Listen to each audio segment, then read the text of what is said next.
happens when a journalist swaps breaking news for brand storytelling? Well, today I'm joined by Ashley Johnson, Head of Brand Narrative at Pentagram in London.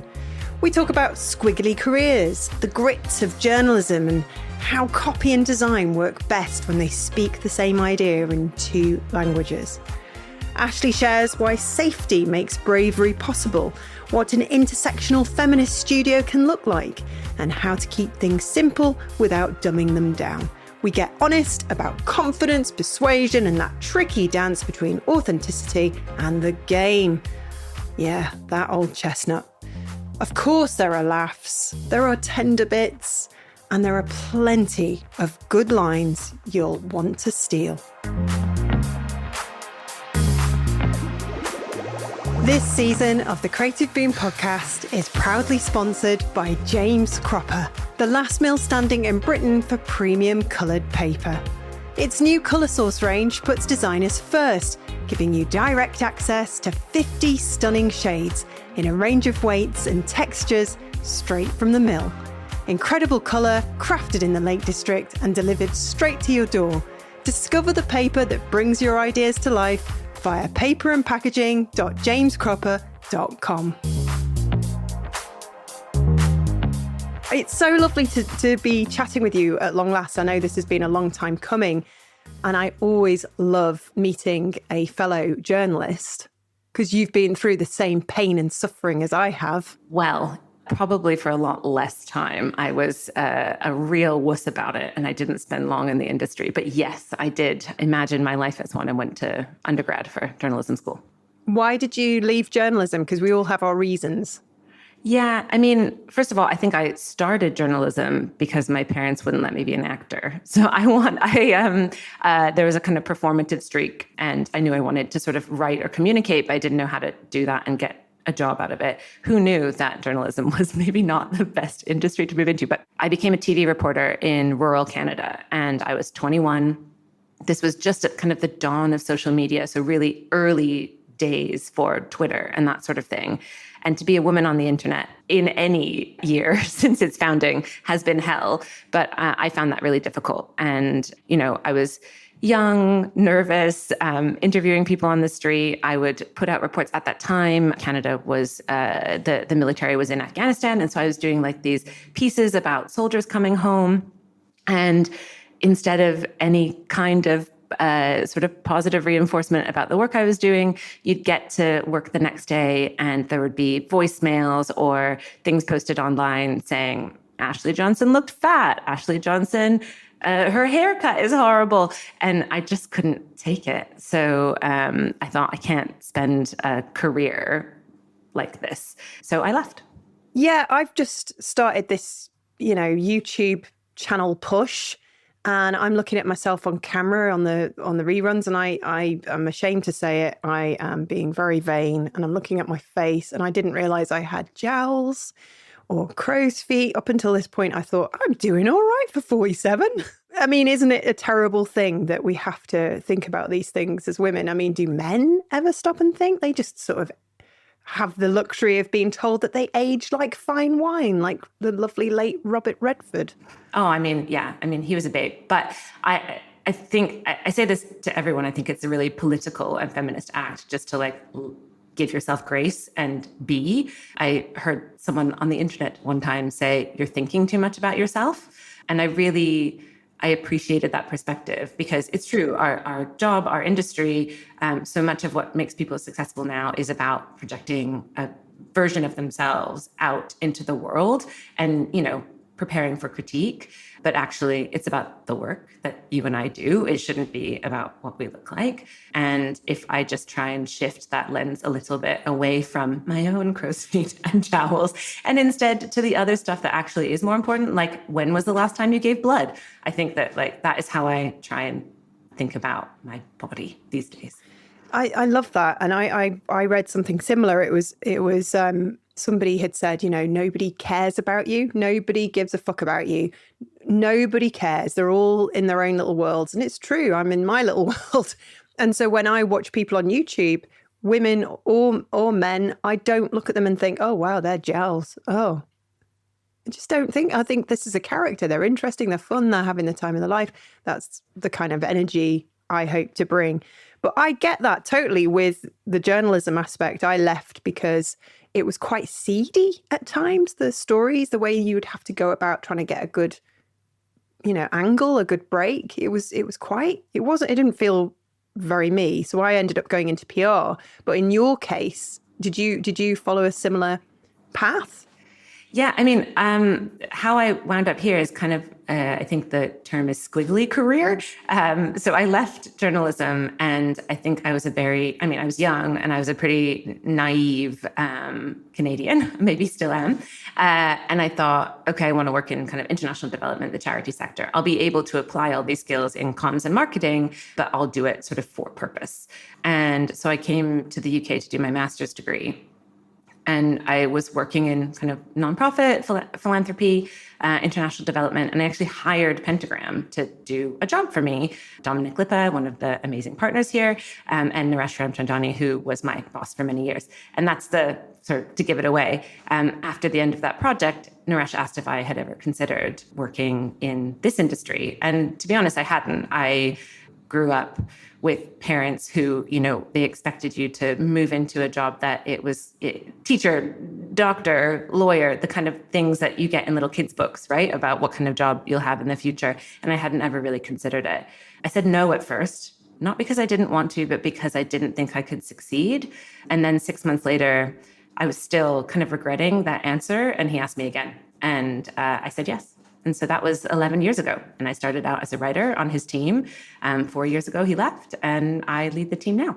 That's incredible. And I've been into Pentagram a couple of times. I was there on Wednesday, and it really feels like there's a family vibe. If that's, would you say that was true? Yeah, I mean, what is incredible about Pentagram is that its independence, and that sort of fierce independence over many decades now and lots of generations of partners, has allowed it to have this kind of radical position on creativity, on just being an employer. And yes, I think some of that family dynamic that you feel is because of that kind of equity that is kind of insisted upon by the model itself. And you are there doing brand narrative. And I think all the writers out there will appreciate this next question. The copywriting is as important as design, if not more important. Whisper that in these walls. I find it so inextricable. Like the best ideas, the best work that we put out into the world is sort of one powerful thought expressed in two languages, design and copy. Copy has different jobs to do depending on the client. Sometimes it's about adding mystery. Sometimes it's about removing mystery, right? It really does. It does depend on the client and the brief and the kind of communication challenge. But I'm really grateful that I get to work with so many of the partners here, and they recognize that narrative. And the reason it's called narrative rather than copy is because it's sometimes about framing and storytelling kind of from a meta kind of strategic level. And sometimes it is that kind of executional application that you would see out in the world. But both do matter. A lot of my favorite work that I've done is work that people won't ever read in its entirety because it's internal. It's the story that our clients tell themselves first before they tell the world. I often say it's sort of like the flirting stage of our job, where it's like you just have to tell them all the best bits of themselves and the bits that they kind of, and sometimes that's, being humble about things or being really like clear-eyed about stuff. But that piece of it is one of my favorite parts of the job because it sets them up for success. Oh, I see. So that's part of the creative process where you sit down with the client and you as part of the brand work, you create a story for them that then sort of everything else follows. Yeah, exactly. It's quite upstream, but the way that our industry often talks about, what the positioning of the organization, It's not really about positioning; it's about the position you have on the world, your industry, the future, what your hope is, how you treat people if you're an employer. All of that stuff, you kind of just need to have locked down. It's like the principles that you're living by. And once you do that, then it gets translated in many different kinds of ways out into the surface areas of your brand and, out in the world, and then some internal stuff too. But that kind of one powerful document, that kind of source code for who we are, what we believe, what we stand for, what we're here to do, that is my kind of favorite piece. It's basically like writing a speech. Yeah, I love that. And also being a journalist, you will know, from your foundation, of course, you will know that communication doesn't have to be highbrow or complicated. The best communication, which is often the most difficult, forget all the kind of fancy language and writing, the hardest form of communication is keeping things simple, I think. You are so right. Actually, a lot of my memories in this job are trauma memories. That's sort of the moments where I felt like my stomach hit my throat. And on one of my first days, remember, I had never done this work before and I didn't know what I was doing. My boss asked me to write something for a client who had come in. And it was sort of like tagline exploration. And I proudly presented my first draft. And he was like, Ashley, this is too clever, like capital C, clever. You're trying too hard. And it's true. No, I mean, a lot of great copy, especially when it's working with such brilliant design here at Pentagram, is about getting out of the way, about being as simple as possible. There's like this little bit of magic that happens between the intent and the audience and like building that bridge between it. You're trying to keep the distance as short as possible and as powerful, an impact and landing as possible. And so, yeah, that I think about that a lot and I say it a lot. The sort of capital C copywriting is sometimes like a bit of an eye roll. Yeah. And did you find the sort of switch from journalism to this kind of way of writing quite difficult? Because if you would have done broadcast like me, then you know that one word is 3 seconds. Yes. Yeah. And everything had to be short and punchy. So it's like trying to develop your writing style after having been in that headspace for so long. Yeah, it's super true. I mean, I think that's where maybe some like ADHD coping skills come in because it's so much about like reflecting who you see and meet in the world. And so I've become very practiced at mimicking what, the kind of the communication style that's expected in the moment. But that has over time, I think, translated into or like metastasized into what I think my professional expertise is. Yeah, I think it's we all suffer from it, don't we? And there's nothing more unnerving than switching from one kind of discipline to another. And a lot of us journalists have had to do it because of the changing industry and the pay is terrible. I'm not sure what it's like in Canada, but it was awful here in the UK. And you kind of think, gosh, well, I'm a journalist. I have transferable skills, but this is a whole new ball game. Yeah, but it's yes and no. I mean, I really appreciate that because it's hard to get your foot in the door when, AI bots are looking at resumes and they don't see the types of things that you might expect. But there are always places for journalists on our team for many reasons, not just because that's my own background.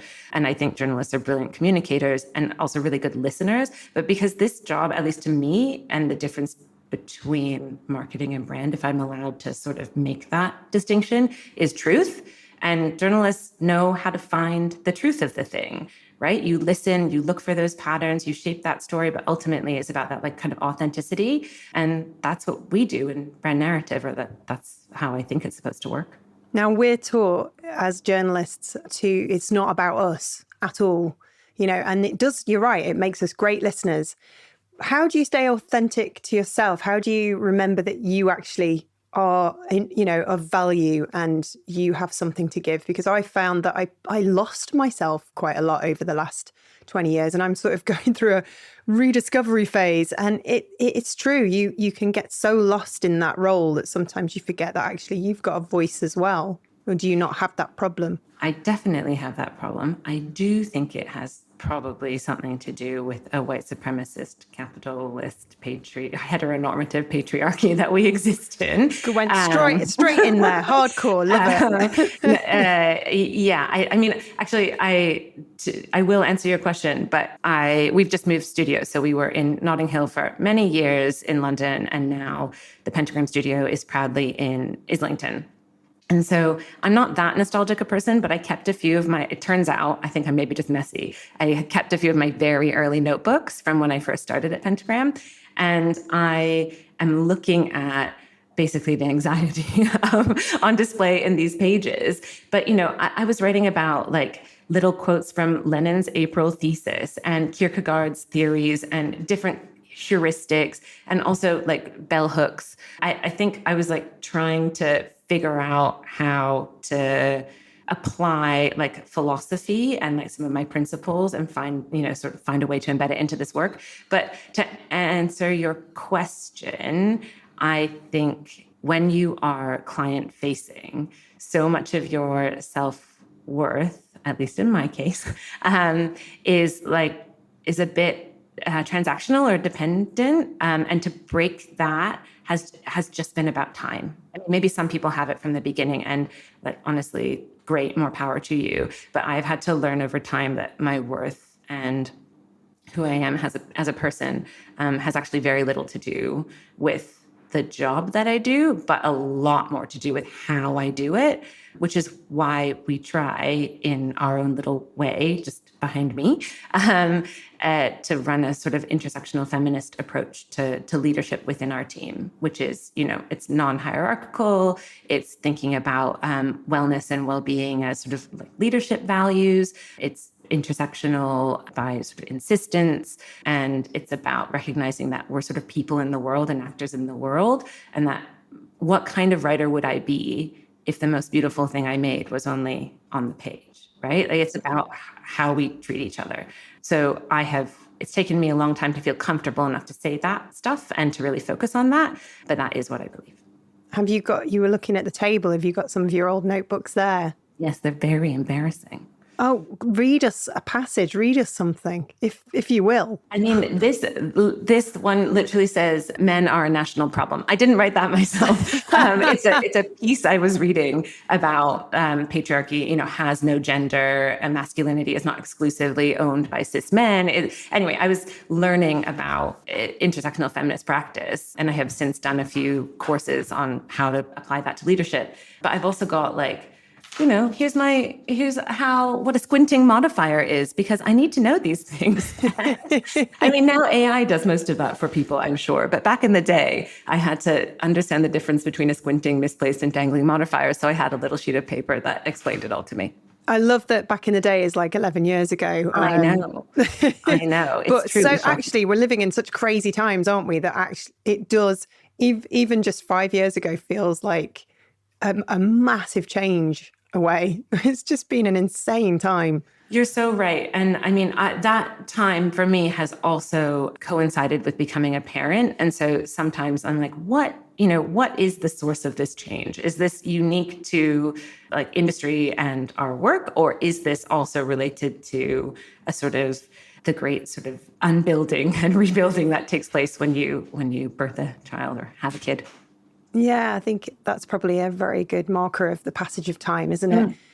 This is why I'm just a big child, because I have no children and I have no idea what year it is. But to go back to how we sort of present ourselves as women in the industry, and not to say that this is anything related to Pentagram, just the wider industry in general, there is a game that we have to play, isn't there? And it's frustrating, all the kind of hushed and behind the scenes conversations you have with your, female friends who work in design and creativity. And you realize that, there's a lot of problems and a lot of problematic people. Yeah, absolutely. And I really recognize my lived experience as a straight passing cis white woman. And even then to present work to people and to not be made eye contact with, even though it's my work, I'm the one saying it out loud, but all questions and sort of like deference is paid to other male members in the room. That is really, it can really wear on you. I have said this a lot over the last few years to myself and to people that I love and get inspired from and support by in the industry. But one of the things I have tried to work on is persuasion, because it's just how you show up at the table. I am, we talked about it earlier, like fairly young looking, despite being an elder, a geriatric millennial, I think is the term. Great. You look great, Thank Ashley. you. But I think people, the people in positions of power still tend to look and come from a certain background and look a certain way. And because of that, we are expected to persuade them in their style. And that is harder for me. So to show up authentically as possible and still get the work over the line, still get them to respect me, buy into it, that has gotten easier as I've gotten older. And also I'm so grateful for the partners and people I work with here that they have elevated, a senior creative woman in our company. And I never feel anything other than that kind of equity amongst the people that I work here with. But, we still are in the world. And so, Yes. yeah, that does come up. But I have to say, like, I changed industries a lot before arriving at this one. And like, it's the same everywhere. And to be honest with you, the level of like actual harassment and real like vile shit, that I experienced in other jobs, that today, if it happened, I would be like screaming from rooftops. But back then when it happened, I just felt ashamed and left the job. That happened so many times. And I've been here for as long as I have because I feel safe. And I'm so grateful for that safety, because when you feel safe, then you can feel brave. And like our work, sorry, I'm going to cry. Making me emotional. Our work requires bravery. So I'm really grateful for that safety because it's the only thing that allows me to be the creative person I know I can be. Wonderful. Yeah, it's emotional stuff. I wonder how many women have left their careers because of the shit they've had to put up with. They've just reached a point where they're like, I just can't do this anymore. I'm just going to go home and look after my children and not give up. But there's just this element of, I'm done fighting. Yeah, it's too many walls. And it's women, non-binary people, like queer people, people of color. There's so much extraordinary talent that we're never going to see or never see the full kind of impact of what they could do because this industry wasn't safe for them.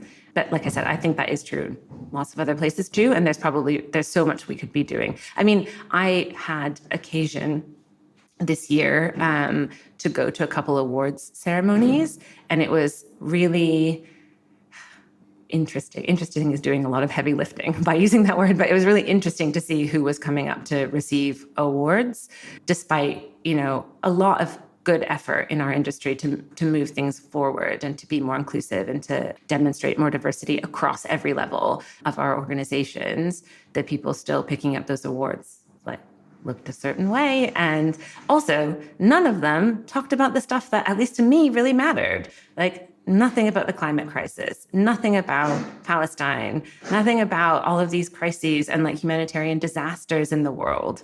And I was like, what are we doing here? We're supposed to be so connected to culture and so connected to the world. I think that's what we're supposed to do. Otherwise, because all the people we're trying to connect with are in the world. And yet it just seems so disconnected from all of that. And I left really sad, to be honest with you. You share the same sentiments as a friend that I spoke to who said something similar. And she said she looked around the room and everybody was like, drinking champagne and eating expensive food. And then when they were accepting their awards, they were talking about how much money they'd made. And she just felt really, yeah. And you can imagine it's just, one big hypocrisy. Yeah. Moving swiftly on, we're getting into some deep stuff here. I love it. It is tough. And the thing that annoys me when I talk to other, like I'm not saying I'm brilliant, but when I talk to brilliant women in the same field, it amazes me that the same male names come up again and again, and they do exactly the same things to them as they've done to me over the years. And it's usually when I've just released a really big project or a brilliant article or done a big campaign or whatever, and they creep out of the woodwork and pounce. And when I started to ask discreetly other people I trusted, does this happen to you? And we started, is Is it him? Oh, that's interesting. Why the hell? I don't understand. Do they treat men the same way? I presume so. Yeah, I mean, that's a really good question. And I maybe thought that experience was mine alone. I hadn't really thought about it in that way. Because we don't talk to each other, because we're all like playing it safe. We've worked so hard to get our positions that we don't want to sort of be seen as the whiny little feminist. Yeah, that's really interesting. I mean, I have a really uncomfortable relationship with sharing any work anyway. I mean, I already told you my journalist sort of origin story, which is part of that. But I struggle with the kind of the tone of voice that one, I think, is expected to have, let's say on LinkedIn or that sort of thing. And also because I'm always really afraid of critique. I mean, I mentioned that stuff about the awards, and I think that there can sometimes be this sort of, I mean, part of the maybe problem with awards more broadly is that it like, if the sector is sort of giving advantage to one type of view of the world or one type of view of creativity, I just get a little bit scared that like, oh, it's not everyone's taste and oh, they're going to think I'm a bit shit. And so I don't do it anyway. But when I do it, yes, I have that experience as well. This season is supported by James Cropper, the pioneering British paper mill turning waste into wonder. Their cup cycling technology saves more than 700 million coffee cups from landfill, transforming them into beautiful, sustainable paper. Their new colour source range continues that mission, 50 timeless shades made responsibly in the Lake District. Sustainable never looked this good. Find out more at paperandpackaging.jamescropper.com. I love that you said they might think it's a bit shit. That was so British of you. You've now become officially a citizen of Great Britain. Thank goodness. I've had my passport for 2 years, and yeah, that unfortunately that's not how you get it. You have to answer a lot of other questions. Weird questions I heard. Some very bizarre things like, what do you have with a cup of tea? It is true, yes. What do British people do on Sundays? It was multiple choice, so you could choose post office, bank, or pub for a pub, like a roast. I knew the answer, but it's not, it was a bit funny. Also, how many ski centres there are in Scotland? Yeah. How many are there? I don't know that. I think there are 5. Wow, okay. But please don't revoke my passport if I'm wrong. No, I will not. I am not an official from the, whatever it is, the passport office, the Home Office. Yeah, bizarre. It sounds like you're going through a similar thing in that you are, I don't know, is it a right way to ask this question? You're realizing your own power, perhaps? Yeah, I like that. Am I realizing my own power? Am I just tired? I mean, I am. I'm fucking fabulous. I might also just be very, very tired. But I think a lot of my most recent, so I've been in this role for 4 years. And when you come in a side door, like I did, right? Mm-hmm. And then you get elevated after being here from being quite young, you can, that imposter syndrome creeps in.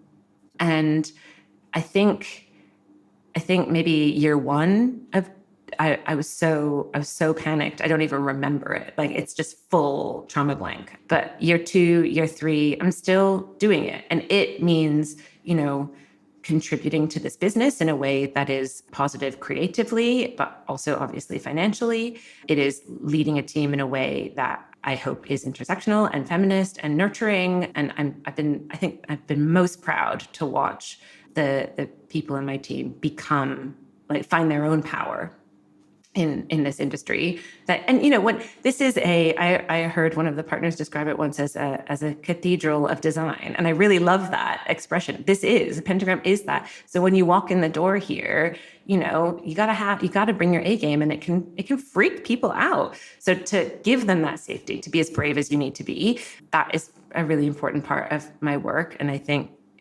just with time, I hope I've been able to do that, though that's up to other people to say. But yeah, I guess I am coming into some version of power. Yeah. And when are they going to make you a partner? I think that... I'm a journalist, Ashley. I've got to ask. I don't... I think I don't need to have something at the end of the sort of email signature or business card to feel like I've made it. It's more about a set of circumstances. If I am doing work I believe in and think is really strong, that I'm well compensated, that I'm supported and in a supportive work environment for progression. I think I understand why people would ask that question. And maybe at some point in my life I did. But, it's a bit like choosing a pope, right? Yes. There's a lot of mystery to how one arrives at partnership here. Although there are great articles by great journalists explaining it. I don't need it. And I cannot, what's the right word? I cannot pin my entire version of success on whether or not that happens for me, because also the economy of language, all copywriters and people who work on our side of the industry will know, is very different than the economy of design. Often the fee benchmarking, our ceiling is their floor. So it's harder to sort of imagine being able to do that piece of it. But anyway, the point is I don't need it to be happy. I love that. It's reframing what success looks like. And you're working at probably the most respected design studio in the world, right? Yeah. That's enough. Yeah, I feel so grateful for so much of what we get to do. And I think where, copy is very different as a practice, as a discipline. It's very different than design, but we have to work together very closely, and we are ultimately trying to do the same sort of thing. But it is about kind of excellence in craft, and the principles, our values around that are the same. And so I really love that that's the environment that we're in here as writers.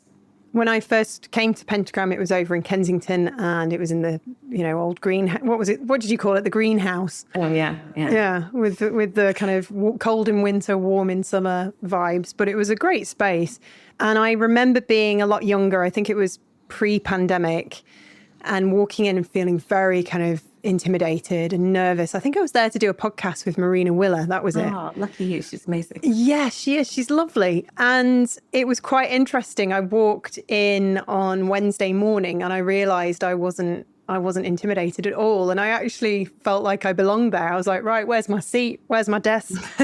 I'll just rock up now every morning until you give me a job. It'll be fun. Well, you always have a seat here upstairs with our team. Well, what's really nice is Caroline downstairs said I can pop in when I need a place to work. So I might take you up on that next time I'm about. But it's so interesting how we spend our 20s, obviously, sort of fretting over all these, internal dilemmas, and we're trying to find ourselves. And then our 30s are definitely spent trying to prove ourselves. And then as we get into our 40s, it's interesting how it shifts. And then you start realizing all the brilliant things that make you and the when I say power, it's more having the confidence to know that you belong and you're enough and all these other kind of beautiful things. What annoys me is it just takes so bloody long to get there, and I just banged my microphone in frustration. It just takes so long. It's not fair, and now I've got jowls. I know. I would have preferred it to arrive a lot sooner. And in my case, I'm not sure it would have ever arrived. I mean, I have an anxiety condition that keeps me pretty humble, shall we say. But having a daughter and trying to fill her up with all those things that you just said, with all of that self-confidence, and actually to hear me saying it to her, recognizing that I should be looking in a mirror and saying this stuff to myself as well. It sounds, like very unself-aware, but yeah, you're right. I mean, I turn 40 in just over a month. Congratulations. Thank you. I'm really excited about it. But yeah, I think that it does take too long. And if there are ways that I can speed that up for people by being generous with just, warmth and encouragement in this industry, I will do it, because everyone needs to hear it. Yeah, I think that was the other thing I've realized. I'm sure this is, like you just say, you realize that all these younger generations coming up, after us, they're looking for inspiration. And I thought, well, I'm not going to hide away and not do social media and not do YouTube, because actually, when you look around, there aren't that many women my age in the creative industries vlogging. which is annoying. It is annoying. You're so right. I think about it all the time. I'm like, where do they go? Like, where do that particular kind of generation, once you hit a certain life stage, they seem to leave our industry. And that is, it is an enormous loss. I also think that arriving at this stage in my career, it lets you say the things that have always been true, but you've never really had the permission to say. And one of those things is, I don't know. The uncertainty that I think you need to have professionally in this work to do good work, because you shouldn't just say, here's one I baked earlier. You should always be questioning, challenging yourself. It's okay to say, I don't know. Sometimes that's like one of the very bravest things that you can say, but you don't always have the kind of permission structure, or like you don't sort of, your position in the hierarchy doesn't allow you to say it. But often when I do, and I kind of reach toward that uncertainty to find out something new, to make myself vulnerable, it's when I get the best answer, or when the clarity arrives, or when the best idea comes. So yeah, that is something that I remind my colleagues of as well. I love that. It's the old saying, isn't it? The more you know, the less you know. Yeah, absolutely. I mean, and we're all like, we're even the ones who have achieved everything in this industry and reached, the supposed heights of it. The world we are in is not the world that once was. I mean, uncertainty is everywhere. And if we pretend that we know how this goes, I think we're going to fail. Yeah, ultimately. And yeah, having a bit of humility, remembering that we don't have all the answers, but then also remembering to be ourselves, balancing that with still playing the game.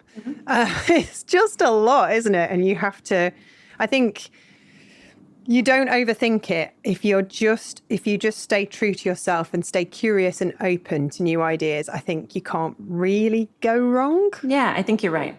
And if you happen to have a cheery Canadian disposition, then even better. I love that. So you grew up in a bit of a small town then? I actually grew up in Dubai. So my father worked in the oil industry, and I grew up there when it was a very different version of what it is today. We left in 2001. So I moved to Calgary, Alberta, which is, city of 1 million people, but I got out as quickly as I could to Toronto and now London. Love that. I always like to figure out how people, what their childhoods are like. I get a sense from you that you're very much not an innocent of the world, but you're an optimist, I think. Yeah, I mean, there's this Gramsci quote I really like, which is pessimism of the intellect, optimism of the will. And it means that, the kind of that pragmatism and the sort of clear-eyed pessimism really of the world may be my standpoint, but it's not my feeling. You can still feel that you can change things and things can be hopeful. And I actually think it's a really good way of looking at copy and thinking about kind of critique and developing a bit of a sort of a skin thickness formula out of it, which is that you can't be too thin-skinned that you can't take a good note, because you need to be able to weather some critique, allow it to improve the work and move on with your life. But you can't have too thick a skin that you never change and you never grow. So yeah, that is my pessimism of the intellect, optimism of the will. That is my way of the world.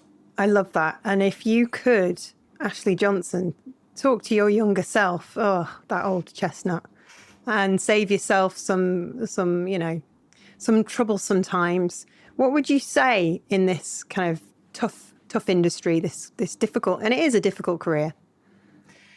Yeah, I mean, everything that I feel like I want to say is going to probably make my voice tremble. But the kind of overwhelming thing is it's okay to try. Like, in the end, this is just, there are easier ways to make a living. And if you love creativity and writing, in my case, just try. It may not be for everyone, but it will be for some people. And the things that you're scared of are really not that scary. That is very good advice. And we're enough, aren't we? We're enough as we are. We're wonderful. Well, thank you so much, Ashley, for joining us on the Creative Boom podcast. You are amazing. Oh, thank you. I really appreciate it. I feel very grateful for the opportunity.